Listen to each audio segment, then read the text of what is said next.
मोदी साहब एक तरफ करेंगे 400 पार, 400 पार नहीं बोले, आप गौर से सुनिए, 400 हार बोले। रहा सवाल जिताने का, एक तरफ आग लगाने वाली पार्टी है, एक तरफ आग बुझाने वाली पार्टी है। आप ये देखिए कि आग बुझाने वाली पार्टी के तरफ अगर आप जाएंगे तो कौन पानी लाके डाल रहा मत देखिए। हरी बकेट भी हो सकती, ऑरेंज बकेट भी हो सकती, व्हाइट बकेट भी हो सकती, ब्लू, मगर आग बुझाने वाले का साथ देना हमारे को जरूरी है। 2024 में अगर जालिम हुकूमत फिर से आ जाती है तो आपके दीन को खतरा है, अंबेडकर के बनाए हुए दस्तूर को खतरा है और हमारे 25 साल के मुस्तकबिल को आप गिरवी रख देते हैं।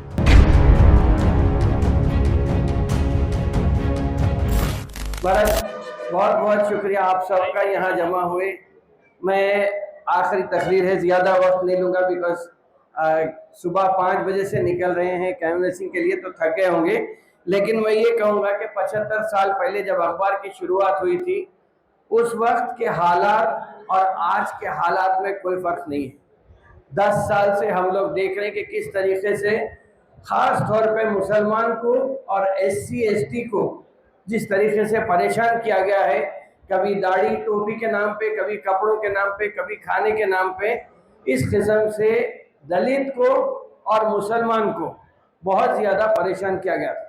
तो 75 साल पहले जब आज़ादी हुई थी तो उस वक्त भी मुसलमान ये सोच रहा था कि हम हिंदुस्तान में रहना बेहतर है या पाकिस्तान चले जाना बेहतर है। उस वक्त अखबार की बुनियाद डाली गई थी ये बताने के लिए कि आपका मुल्क जो है सबसे बेहतरीन मुल्क रहेगा तो हिंदुस्तान रहेगा। उस वक्त मुसलमानों ने फैसला किया था कि हम हिंदुस्तान में रहेंगे। अब रह गए हम यहाँ पे, और यहाँ पर भी मैं इतना सब होने के बावजूद भी ये कहता हूँ कि आप अभी भी बहुत बेहतरीन हालात में यहाँ पर हैं, लेकिन हमारी तरक्की होना चाहिए। अब तरक्की के लिए 2 जमानतें हैं, एक सरकार की मदद होना चाहिए, दूसरी आप में जुस्तजू होना चाहिए। जो अब तक हम ये सोचे थे कि पस्ती में चले गए थे, लेकिन आज 10 साल में जिस तरीके से परेशान किया गया है, आप उसको जहन में रखिए। और 2024 का जो इलेक्शन है, 13 को आपको इलेक्शन में वोट डालना है, उसको जहन में रख के हर आदमी, देखिए इमाम मौज़नीन और उलमा मशाइखीन को बुलाने का जो मकसद है वो यही है कि आप लोग बिल्कुल ग्राउंड तक, लोगों तक हर जुमे को अपनी बात पहुंचा सकते हैं। अखबार में यकीनन जितनी तशहीर होनी चाहिए हम कर रहे हैं, यूट्यूब पे तो हो रही है, चैनल पे हो रही है, लेकिन इसके बावजूद भी मैं समझता हूं कि हमारा वोट तनासुब बढ़ना ज़रूरी है। कर्नाटका में जिस तरीके से परेशान किए गए थे, कर्नाटका में ये कहा जा रहा है कि 95% माइनॉरिटीज निकल के कांग्रेस को वोट दिए, इसीलिए आज वहां पे कांग्रेस की गवर्नमेंट आई। यहाँ पर भी यही हुआ। देखिए 5000 करोड़ का बजट यहाँ पे मंजूर हो रहा है, 2263 करोड़ रुपए मंजूर हो गए हैं। अब जुलाई में मजीद 1500-1800 करोड़ बढ़ के 4000 करोड़ रुपए आपको इस साल मिलने वाले हैं। हर आदमी को बिला सूदी खर्च देने का हुकूमत ने तय कर लिया है। जहां तक राहुल गांधी और सोनिया गांधी की बात है, मैं आपसे ये कहूंगा कि ये खानदान कभी फिरका परस्ती के तरफ जा ही नहीं सकता, ये गारंटी है। मगर अब जो 5 न्याय देने की बात आई, औरतों के लिए है, नौजवानों के लिए है, किसानों के लिए है, श्रमिक न्याय एक है, तो हर तबके को इसमें शामिल करने की एक कोशिश की गई है जिसमें हर एक का भला होगा, हर एक की तरक्की होगी। बस एक ही चीज़ है, मल्काजगिरी कॉन्स्टिट्यूंसी बहुत इंपॉर्टेंट है। 39 लाख वोट्स हैं यहाँ पे, 4 लाख माइनॉरिटी के वोट्स हैं। अगर SC मिला लिए तो शायद 7-8 लाख के करीब हो जाते। तो अगर हम 2 लोग ये तय करके निकलते हैं तो फिर यहाँ पे कांग्रेस पार्टी, यहाँ पे आपके पास सामने कैंडिडेट है, इनको अगर आप जिता देते हैं तो फिर आपके मसाइल कौमी सतह पे जाएंगे। नेशनल सिनेरियो पे भी, 1 मिनट मैडम आप बैठिए, नेशनल सिनेरियो पे भी एक बात बोल देता हूँ मैं आपको कि फिल वक्त मेरी पर्सनल रीडिंग, मेरा पर्सनल सर्वे, मेरी पर्सनल जितने अखबारात से, चाहे वो दैनिक भास्कर हो, दैनिक जागरण हो, अमर उजाला हो, या उर्दू के पूरे अखबारात से मैं पूरों से बात कर रहा हूँ कि ऐसा इस 2024 में जो परेशानी के आलम था कि मोदी साहब एक तरफ करेंगे 400 पार, 400 पार नहीं बोले, आप गौर से सुनिए, 400 हार बोले। इस मरतबा 400 पार होने वाली नहीं है, 100 और 200 के बीच में कहीं ना कहीं आके बीजेपी रुक जाने वाली है। तो इंडिया अलायंस का मेरा अपना तजुर्बा यह है कि 250 सीट तो हमारे आ रही, 20 सीट रहेंगे। कभी भी चंद्रबाबू नायडू इधर आ जा सकते, कभी भी नीतीश कुमार बाकी आ जा सकते, कोई भी आ जा सकते। रहा सवाल जिताने का, एक तरफ आग लगाने वाली पार्टी है, एक तरफ आग बुझाने वाली पार्टी है। आप ये देखिए कि आग बुझाने वाली पार्टी के तरफ अगर आप जाएंगे तो कौन पानी लाके डाल रहा मत देखिए।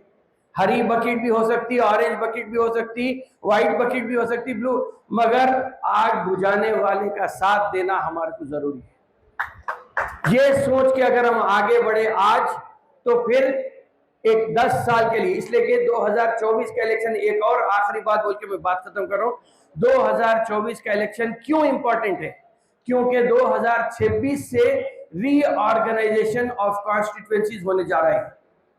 अगर 2024 में आपकी मुवाफिक हुकूमत आके ठहरती है तो आप ये मान लीजिए कि 2029 का इलेक्शन भी आपके लिए अच्छा रहेगा।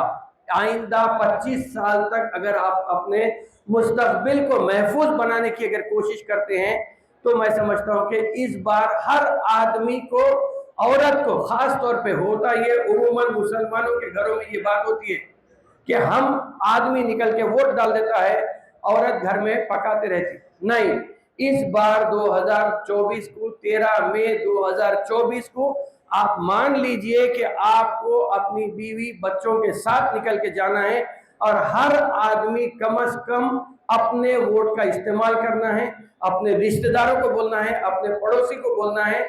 जो आदमी ये सोच के अगर घर बैठेंगे तो आप याद रखिए कि 2024 में अगर जालिम हुकूमत फिर से आ जाती है तो आपके दीन को खतरा है, अंबेडकर के बनाए हुए दस्तूर को खतरा है और हमारे 25 साल के मुस्तकबिल को आप गिरवी रख देते। अगर बचाना है तो आप सबको, मेरी बात यकीन मानिए कि मेरे को कोई जरूरत नहीं पड़ी, अखबार है, अखबार के उसमें मैं काफी मगर मस्त था, मगर मैं ये सोचा कि तरक्की अगर होना है, देखिए अगर मेरे को अब एमएलसी देने की बात हो रही, मैं एमएलसी लेने के खुद बैठ जा सकता हूँ, नहीं, मेरे को खुद मरे तो खुदा मिलता जो बात है ना, उसमें हम सबको आगे बढ़ के आना है। इसीलिए हम इमामों को, मौज़नों को, असातिज़ा को, उर्दू टीचर्स को, सबको मिल के लेके आगे बढ़ने की कोशिश कर रहे हैं। यकीन मानिए 13 मई को आपको फजर के बाद उठना है, 5-6 बजे से ही आप इलेक्शन पोलिंग, जहाँ जहाँ पोलिंग हो रही वहाँ पे जाके अगर आप वोट डालेंगे तो हम यहाँ पे कांग्रेस को जिता सकते हैं। और ये बात भी है कि ये कहा जाता है कि तेलंगाना में कॉन्स्टिट्यूंसी कौन सी है आपकी, अंदोल कॉन्स्टिट्यूंसी में जो आदमी जीतता है उसकी हुकूमत आपकी बोलते हैं। वैसे ही तेलंगाना में जिसके मेंबर ऑफ पार्लियामेंट ज्यादा आते उनकी हुकूमत सेंटर में आती।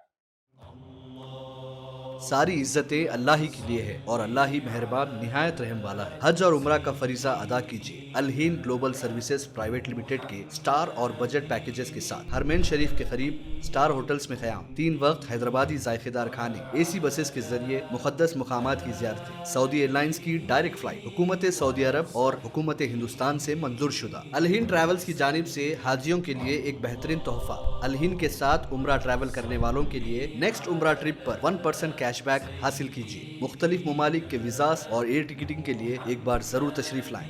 आज ही अपना सफर बुक करें। Al Hind global services private limited, first floor, Babu Khan estate, Basheerbagh, Hyderabad. Contact 9949940160 और 04029562931।